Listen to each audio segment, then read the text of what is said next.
بسم اللہ الرحمن الرحیم۔ آج ماہ رمضان کے بابرکت دن میں سب کام چھوڑ کر صرف 21 بار پڑھ لیں۔ شام سے پہلے آپ کا ہر مقصد پورا ہوگا، دل میں جو کچھ ہوگا وہ سب کچھ مل جائے گا۔ یہ بہت ہی طاقتور اور مجرب وظیفہ ہے جو آج میں آپ کی خدمت میں حاضر کرنے والا ہوں۔ اس وظیفے سے آپ کو فائدہ حاصل ہوگا۔ اللہ کے ناموں میں بہت بڑی طاقت اور اثر ہے۔ یہ سارے وظائف کا بادشاہ وظیفہ ہے۔ فقیر بھی پڑھے گا تو امیر بن جائے گا۔ محترم ناظرین، اس چھوٹے سے عمل کو کرنے سے آپ کو بہت فائدہ ہوگا۔ اس عمل کو کرنے سے آپ گمان بھی نہیں کر سکتے کہ آپ کے رزق میں اللہ تعالیٰ بے انتہا برکت اور رحمت ڈال دے گا۔ وظیفے کو کرنے سے آپ کے گھر میں رزق کی بارش ہو جائے گی۔ ناظرین، ماہ رمضان کا آخری عشرہ چل رہا ہے۔ آج بابرکت گھڑیاں ہیں، قبولیت کی گھڑیاں ہیں۔ یہ دن بہت ہی خاص ہیں، یہ مہینہ بھی خاص ہے۔ حدیث کے مطابق رمضان کے 3 عشرے 3 مختلف خصوصیات کے حامل ہیں۔ حضرت سلیمان فارسی رضی اللہ تعالی عنہ سے روایت ہے کہ رسول اللہ صلی اللہ علیہ وسلم نے فرمایا، رمضان کا پہلا عشرہ رحمت کا ہے، دوسرا عشرہ مغفرت کا اور تیسرا عشرہ جہنم سے آزادی کا۔ یوں تو رمضان کا پورا مہینہ دیگر مہینوں میں ممتاز اور خصوصی مقام کا حامل ہے، لیکن رمضان شریف کے آخری 10 دنوں آخری عشرے کے فضائل اور بھی زیادہ ہیں۔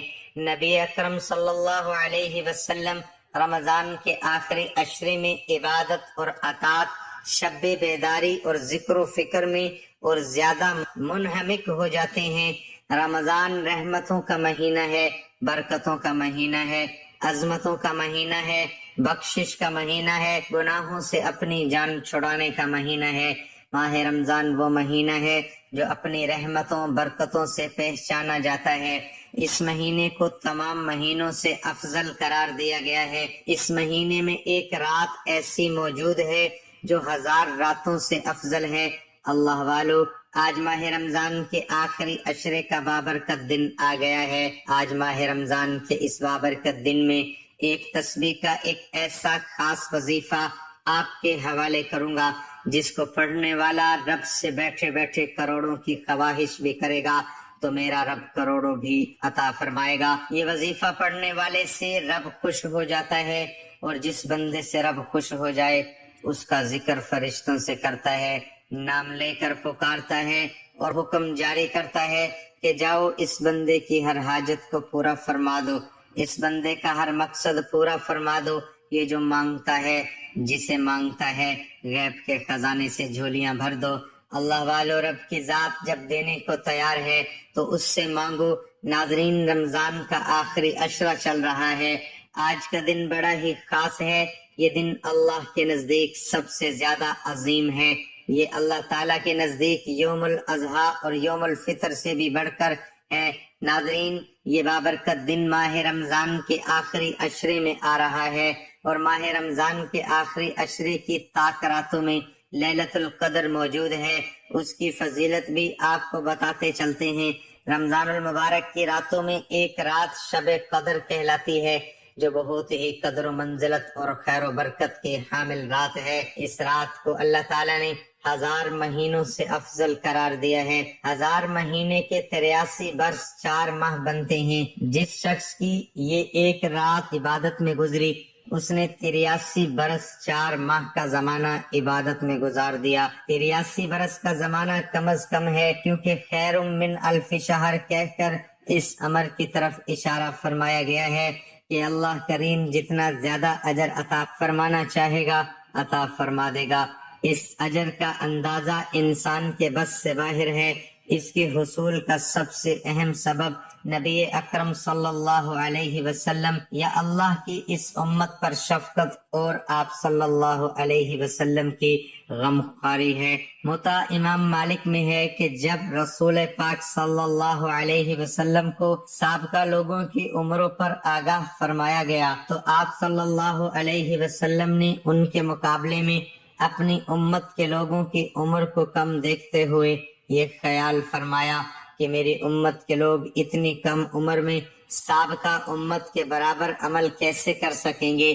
بس آپ صلی اللہ علیہ وآلہ وسلم کو لیلۃ القدر عطا فرما دی جو 1000 مہینے سے افضل ہے۔ اس کی تائید حضرت ابن عباس سے منقول روایت سے بھی ہوتی ہے کہ آپ صلی اللہ علیہ وسلم کی بارگاہ اقدس میں بنی اسرائیل کے ایک ایسے شخص کا تذکرہ کیا گیا جس نے 1000 ماہ تک اللہ تعالیٰ کی راہ میں جہاد کیا تھا، تو آپ صلی اللہ علیہ وسلم نے اس پر تعجب کا اظہار فرمایا اور اپنی امت کے لیے آرزو کرتے ہوئے جب یہ دعا کی کہ اے میرے رب، میری امت کے لوگوں کی عمریں کم ہونے کی وجہ سے نیک اعمال بھی کم ہوں گے، تو اس پر اللہ تعالیٰ نے شب قدر عنایت فرمائی۔ ایک روایت میں یہ بھی ہے کہ ایک مرتبہ نبی اکرم صلی اللہ علیہ وسلم نے صحابہ کرام کے سامنے مختلف شخصیات حضرت ایوب، حضرت زکریا، حضرت یوشع کا تذکرہ کرتے ہوئے فرمایا کہ ان حضرات نے 80 سال اللہ تعالیٰ کی عبادت کی ہے اور پلک جھپکنے کے برابر بھی اللہ تعالیٰ کی نافرمانی نہیں کی۔ صحابہ کرام کو ان برگزیدہ ہستیوں پر رشک آیا۔ امام قرطبی لکھتے ہیں کہ اس وقت جبرائیل آپ صلی اللہ علیہ وسلم کی بارگاہ اقدس میں حاضر ہوئے اور عرض کیا، اے نبی محترم، آپ کی امت کے لوگ ان سابقہ لوگوں کی 80 سالہ عبادت پر رشک کر رہے ہیں، تو آپ کے رب نے آپ کو اس سے بہتر عطا فرما دیا ہے۔ سورۃ القدر کی تلاوت کی، اس پر رسول خدا صلی اللہ علیہ وسلم کا چہرہ اقدس اور مسرت سے چمک اٹھا۔ چنانچہ حضور یہ کہ طفیل یہ کرم فرمایا کہ اس امت کو لیلۃ القدر عنایت فرما دی۔ اس کی عبادت کو 80 نہیں بلکہ 83 سال 4 ماہ سے بڑھ کر قرار دیا۔ قرآن کریم میں ہے کہ اپنی حیثیت کے مطابق اپنے عزیز و اقارب اور غریبوں پر خرچ کیا کرو۔ حدیث نبوی صلی اللہ علیہ وسلم ہے، جہنم کے آگ سے ہر وقت اپنے آپ کو بچانے کی کوشش کیا کرو۔ جب آپ کو غصہ آئے تو زیادہ سے زیادہ صدقہ کیا کرو، کیونکہ صدقہ انسان کے غصے کو بڑی جلدی ٹھنڈا کر دیتا ہے۔ جب انسان سے کوئی غلطی ہو جائے تو اللہ تعالیٰ سے معافی مانگ لے، کیونکہ جب اللہ تم سے ناراض ہوتا ہے تو توبہ کے علاوہ تمہارے پاس اور کوئی راستہ نہیں ہے۔ توبہ کے بعد اللہ سے اپنی غلطی کو معاف کروانے میں بس صدقے کا کام آ سکتا ہے۔ ہمیں چاہیے کہ ہر وقت کسی محتاج کو کچھ نہ کچھ دیتے رہا کریں، جس سے اللہ تعالی ہم سب سے راضی ہو جائے۔ نبی اکرم صلی اللہ علیہ وسلم کا ارشاد ہے کہ دوزخ کی آگ سے بچنے کے لیے صدقہ بہترین ذریعہ ہے۔ ہمارے پاس رقم نہیں ہے تو کھجور لو، اس کو آدھا کر کے 2 حصوں میں تقسیم کر لو، ایک حصہ خود کھا لو اور دوسرے حصے میں کسی محتاج کو صدقہ کر دیا کرو۔ اس کھجور کے آدھے حصے کا صدقہ کرنے سے اللہ پاک جہنم کی آگ تم پر حرام کر دے گا۔ یہ یاد رہے کہ اگر کوئی غریب ہے تو اس کے لیے یہ عمل ہے۔ صاحب حیثیت کو چاہیے کہ اپنی طاقت کے مطابق صدقہ اور خیرات کیا کرے، انشاءاللہ اللہ تعالیٰ اس کے رزق میں اضافہ فرمائے گا۔ قرآن کریم میں ارشاد ہے، اللہ سود کو گھٹاتا ہے، سود خور کو عادت ہوتی ہے، وہ ہر وقت پیسے کو حاصل کرنے کے لیے روتا رہتا ہے کہ میرے پاس کوئی پیسہ نہیں ہے۔ نبی کریم صلی اللہ علیہ وسلم کا فرمان ہے، دنیا اور آخرت میں صدقات کو اللہ بڑھاتا ہے۔ اللہ اکبر۔ اللہ پاک ہمیں رمضان کی برکت سے معاف فرمائے اور ہمیں دن رات نیک اعمال کرنے کی توفیق عطا فرمائے۔ اور میرے بھائیوں، آج کا یہ جو وظیفہ ہے کتنی تعداد میں پڑھنا ہے، کس وقت پڑھنا ہے، اور یہ وظیفہ پڑھنے سے کیا کیا فوائد آپ کو ملیں گے، وہ سارا بتائیں گے آج کی اس خاص ویڈیو میں۔ میرے بھائیوں، یاد رکھنا 3 گناہ معاف نہیں ہوں گے۔ حضرت ابن عباس رضی اللہ تعالی عنہ سے روایت ہے کہ نبی اکرم صلی اللہ علیہ وسلم نے فرمایا کہ اللہ تعالیٰ بندے کے 3 قسم کے گناہ معاف نہیں کرے گا۔ ان گناہوں کے علاوہ جس قدر گناہ ہوں گے ان کو معاف کر دے گا، لیکن ان 3 گناہوں کو کبھی معاف نہیں کرے گا۔ وہ 3 گناہ کون سے ہیں؟ اللہ تعالیٰ کے ساتھ کسی کو شریک ٹھہرانا، دوسرے نمبر پر جادو کرنا ہو یا کروانا ہو، تیسرے نمبر پر اپنے مسلمان بھائی کے ساتھ حسد کرنا، اور جو پہلا ہے کہ تشریح کچھ اس طرح سے ہے کہ اگر کوئی آدمی اپنے گناہوں سے توبہ کیے بغیر مر جاتا ہے تو اس کو معاف نہیں کیا جائے گا۔ ان کے گناہوں کے علاوہ جتنے گناہ ہوں گے اگر اللہ چاہے گا تو معاف کر دے گا، شرک اور اس قدر سنگین جرم ہے کہ شرک کرنے والے آدمی کا کوئی عمل قبول نہیں کیا جاتا۔ اسی طرح جادو جو ہے یہ وہ بدترین گناہ ہے جو آدمی کو ایمان سے خارج کروا دیتا ہے۔ حسد یہ ایسا زہریلا گناہ ہے جو آدمی کی صالحہ سال کی تمام نمازیں، صدقات اور دیگر عبادات ایک لمحے میں برباد کر دیتا ہے۔ لیکن آج کل کیا ہے، ہم کسی اپنے بھائی کی اچھی گاڑی یا اچھا گھر یا اس کا لائف سٹائل دیکھتے ہیں تو ہم حسد کرنا شروع کر دیتے ہیں۔ ہم یہ کہتے ہیں کہ اس کے پاس یہ کیوں آیا ہے، اس سے جیلس ہوتے ہیں۔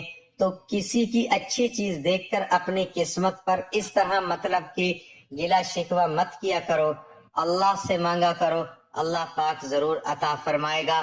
جب آپ کا یقین اس قدر ہوگا کہ اللہ دے گا تو اللہ پاک ضرور اپنے بندے کو عطا فرماتا ہے۔ جب آپ کا یقین نہیں ہوگا، جب آپ وظائف کر رہے ہیں، نمازیں پڑھ رہے ہیں، آپ کو یقین ہی نہیں اس وظیفے سے مجھے کچھ ملے گا یا نہیں، تو پھر انسان کو جب یقین ہی نہیں ہوتا پھر اس کے وظائفوں میں اثر نہیں ہوتا۔ جادو جو ہے وہ ہمارے معاشرے میں یہ بھی ایک بہت بڑی گندی چیز ہے۔ تو جو اس سے جیلس ہوتے ہیں وہ کہتے ہیں کس طرح یہ چیز اس سے ختم ہو جائے، اس کے پاس نہ رہے، تو اس پر جادو جنات اس طرح کی چیزیں شروع کر دیتے ہیں۔ اس سے بھی کوشش کیا کریں، بچا کرو۔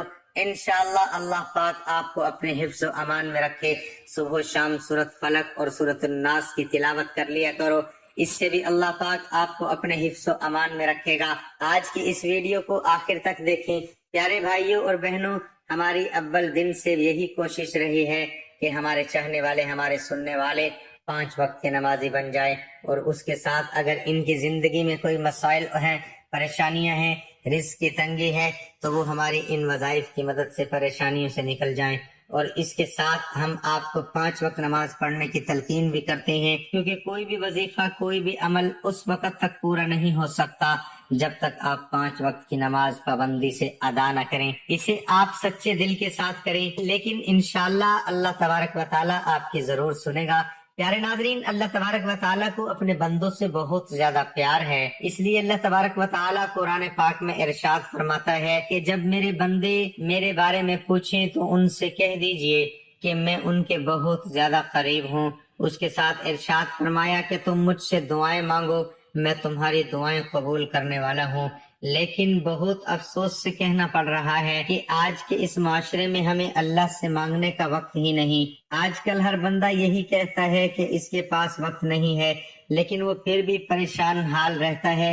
پیارے بھائیوں اور بہنوں، اگر ہمیں اس دنیا میں رہنا ہے تو ہمیں زندگی گزارنے کے لیے کچھ نہ کچھ کرنا پڑتا ہے، لیکن اس کا مطلب یہ نہیں کہ ہم اللہ اور اس کے پیارے نبی حضرت محمد مصطفیٰ صلی اللہ علیہ وسلم کو مکمل طور پر بھلا دیں۔ اور ہمارا دین اسلام اتنا پیارا مذہب ہے کہ یہ کبھی ایسا درس نہیں دیتا کہ آپ صرف اور صرف اللہ کی عبادت کریں، یہ درس دیتا ہے کہ آپ دنیا کے ساتھ ساتھ دین کو بھی کمائیں، اور جو بھی مانگنا ہو صرف اور صرف اللہ کی ذات سے مانگے۔ پیارے بھائیوں اور بہنوں، آج سورۃ کوثر کا وظیفہ بتایا جائے گا۔ آپ نے اس عمل کو سچے دل کے ساتھ کرنا ہے، اور وظیفے کو کمپلیٹ کرنے کے بعد آپ کو جیسا بتایا جائے گا اس طریقے سے آپ نے اللہ پاک کے حضور سچے دل کے ساتھ دعا مانگنی ہے، اور اپنا مسئلہ، اپنی حاجت، اپنی تنگ دستی، اپنی پریشانی اللہ کی بارگاہ میں پیش کرنی ہے۔ پھر دیکھیں کہ اللہ پاک آپ کی کیسے سنتا ہے۔ پیارے بھائیوں اور بہنوں، وظیفے کی جانب چلتے ہیں۔ پیارے بھائیوں اور بہنوں، ایک روایات میں آتا ہے کہ صحابہ کرام بیان فرماتے ہیں، ایک روز نبی کریم صلی اللہ علیہ وسلم ہمارے درمیان بیٹھے تھے۔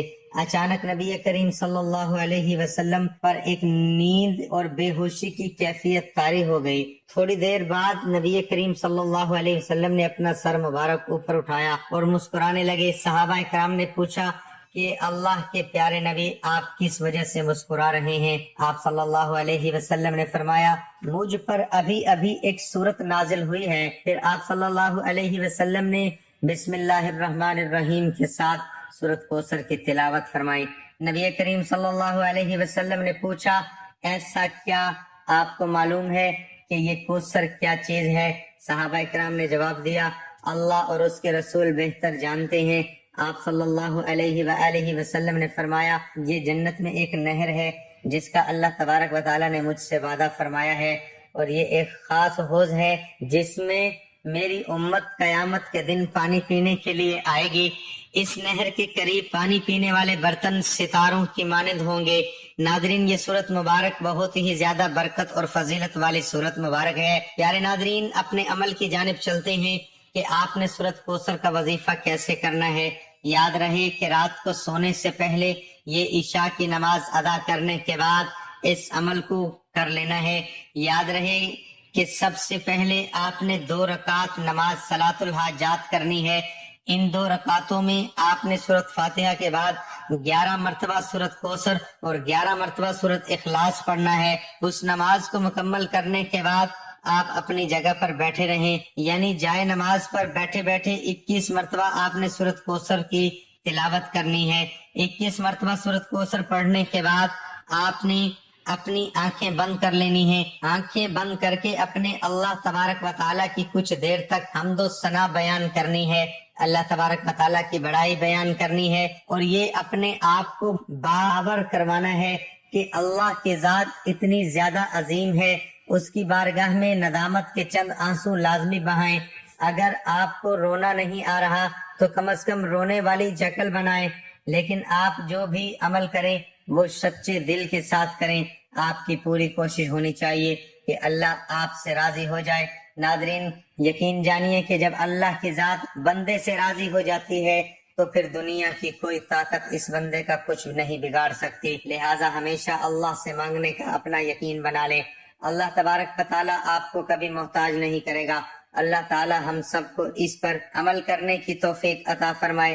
تمام ناظرین سے گزارش ہے کہ کمنٹ باکس میں اللہ تعالیٰ کے 99 ناموں میں سے ایک نام ضرور لکھیں۔